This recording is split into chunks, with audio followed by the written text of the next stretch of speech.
Започна рокот за поднесување барања за субвенции за произведено и продадено кравје, овче и козјо млеко за периодот од 1 октомври до 31 декември 2012 година. Млекопроизводителите барањата треба да ги предадат до крајот на месецов во подрачната единица на Министерството за земјоделство. Со цел олеснување на процесот за подготовка на формуларите за директни плаќања, Агенцијата за развој и унапредување на земјоделството во Тетово нуди помош за правилно пополнување и поднесување на барањата. Агенцијата за потикнување на развојот на земјоделството, регионално одделение Тетово, од денеска започнува да дава помош на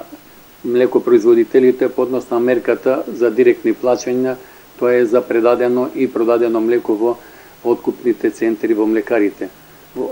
кај млекарите. Денеска ги добивме барањата, значи од денеска можат да доваѓаат земјоделците, да ги пополнуваме, односно да им помогнеме во пополнувањето и да ги предаваат во подрачната единица на Министерството, за да можат да го остварат правото по однос на оваа мерка од директните плаќања, односно во земјоделците познато како субвенции. Пријавувањето е до 30 април, така да земјоделците би требало да почнат да доваѓаат, а за оваа мерка треба да обезбедат белешки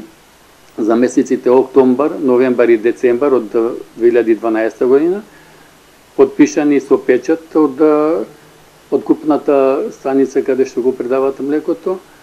и со барањата пополнети тука кај нас можат да ги предадат во подрачните единици на Министерството за земјоделие.